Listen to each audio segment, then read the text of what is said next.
Hello and welcome to this special show. As this 2022 year winds down and we get into 2023, I reckon you will hear a lot of investment advice, what you should be doing in the new year, what you should not be doing, what to buy, what to avoid, etc., etc. And that would be par for the course. But I reckon there are a few people you actually should listen to when thinking about investment aims, investment objectives, and what to do. I'm with one such person, needs no introduction actually. Naren is Chief Investment Officer at ICICI Prudential Asset Management Company. Naren, great to have you with us here. Thank you so much. Hi. It's been an incredible year, 2022, right? Retail flows it's really transformed the market. It's supported the market, of course, against all of the foreign selling. So I call this a bit of an incredible streak. Will this continue into 2023?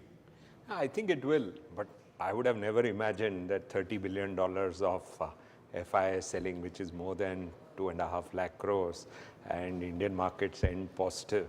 Yeah. I would have never imagined, and it's really the power of domestic buying which really kept the market afloat. Going back in June, when the market was much lower, I would have never thought that markets will stage a 20% rally from that low, and it was primarily due to powerful local buying. Yeah. So I think it's been an incredible year. Although what we thought at the beginning of the year turned out to be right, that we will have a volatile year and it's difficult to make big money in the year. So that part of it turned out to be right, but what we couldn't predict is from the middle of the year, there'll be such a From big the June rally. lows, I mean, it's been a powerful rally. That, Are flows continuing? I mean, you have a bird's eye view. You're sitting atop one of the largest sort of fund houses in the country, if not the largest. Are flows still very strong, retail flows into the market? I think the SIP flows are extremely strong. And what's different, if you ask me, at the start of 2023 is, if you go back the last 2 years, interest rates were very low. Right. So people said, why should I invest in debt? Right. But if you go back and think where we are today, interest rates are much higher. Right. So what you get in an overnight fund is almost 6% and higher. Correct. So interest rates are much higher. So people are thinking, should I allocate to debt? Right. And should I allocate to equity? Or should I allocate to both? Right. And this is a question anywhere in the world people are asking, because they're used to 13 years of zero rates everywhere in the world. Correct. So I think the picture is more mixed on flows. Right. It's not that the flows are bad. Correct. Flows are still good. Correct. The SIP flows are outstanding. But some of that equity flow is also going into debt instruments, etc. Yeah, I think the non-SIP flows are likely to go partially to debt, because debt has become an outstanding asset class. Is that what is happening in the last 2 months, the mutual fund data that we get, right?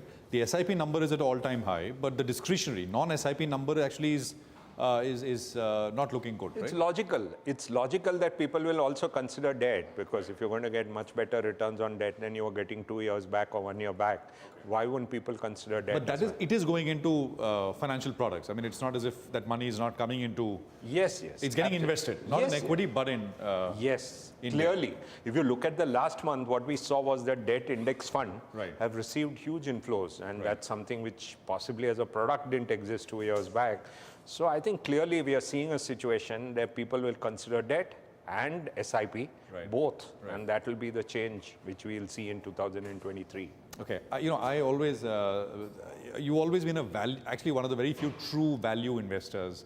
You're very contrarian as well, and to be contrarian while managing such a large amount of money, to take those calls and make them public, I mean, I think it takes a lot of courage and conviction. So what's the big call for 2023? Is there a big call, Naren? Or as you said, it's more mixed and muddled as we start the year? No, I think the big call will be that inflation will become much smaller as an issue in 2023. Okay. And therefore, we are in a situation where multi-assets become very interesting, that you consider all the asset classes. You consider a product like multi-asset, which can invest in debt, equity, gold, silver, REIT, InvIT. Right. You can do everything. Right. Because I think that kind of an asset will become much, much more interesting, because you're still going to have a volatile year ahead. Right. Because growth in every part of the world is going to slow down. Right. You're not going to see a situation where maybe inflation will become less of a problem. Doesn't mean interest rates fall. Right. Interest rates will stop going up. Right. They'll stabilize. Right. Whether they're going to crash, I don't think so. Right. We have had the money printing presses in both US and Europe end. Right. Now Japan may also stop their money printing. Right. So you have a situation where money printing has stopped. So I think we are in a year where inflation will cease to be an issue, but growth will become an issue at least till some I know point of you time. have slightly bigger macro calls as well. The Fed funds rate is the big one, which sets rates everywhere, right? Where will that be through the course of 23, you think? See, I think it will settle at some level near 5. Near 5? Near 5. Okay. But that's not the big issue. The issue is that growth will slow down. Okay. And growth slowing down means that you will have a situation where equity markets will be volatile in all parts of the world, Okay. which goes back to our most structural call for a long time, which is asset allocation.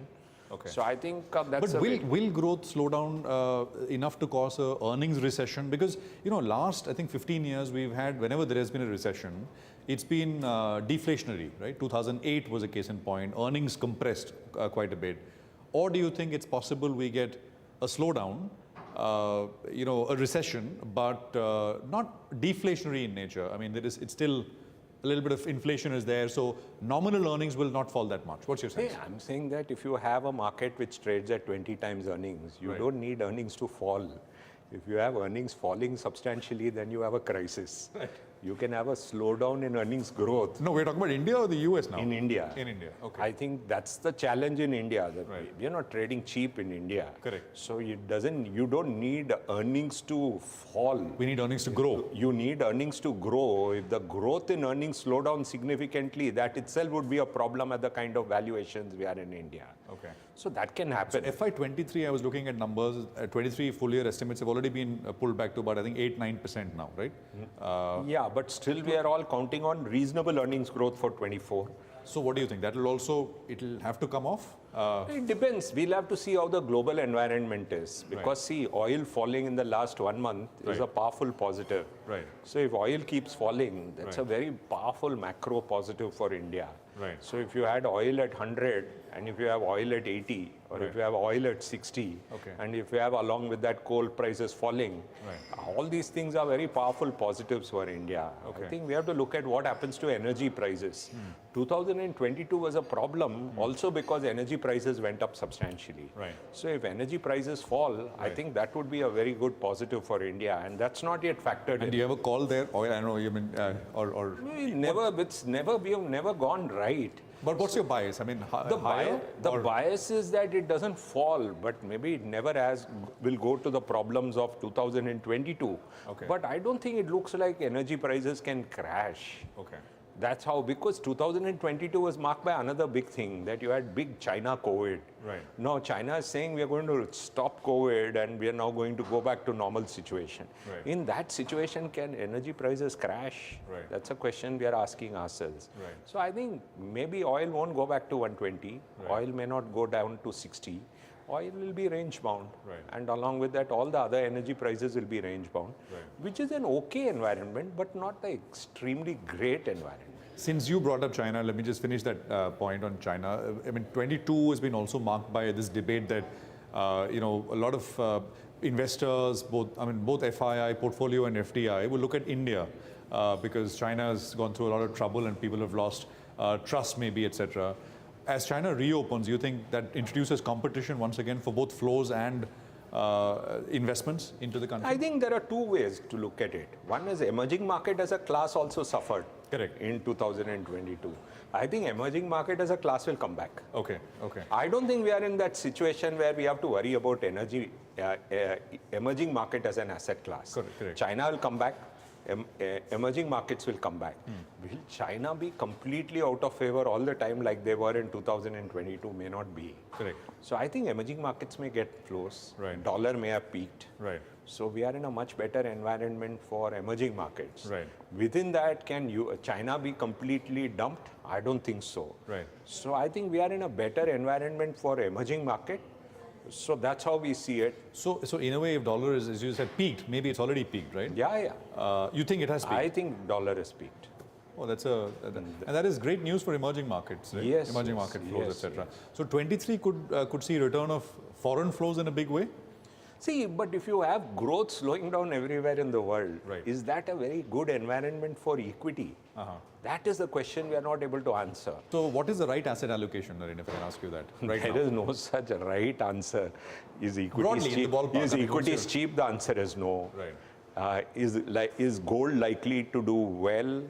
Yes, as soon as Fed does a pivot. When will Fed do a pivot? Sometime during the year. Right. Is debt, short-term debt, attractive? Getting more and more attractive. Right. So we are in a situation where equities is still not cheap. Right. We'll take a quick commercial break right now, and we'll come back and we'll get into sectors, right? I mean, within equity, what is Naren really doing? Where is he overweight? Where is he underweight? And what does he want you to do? We're back.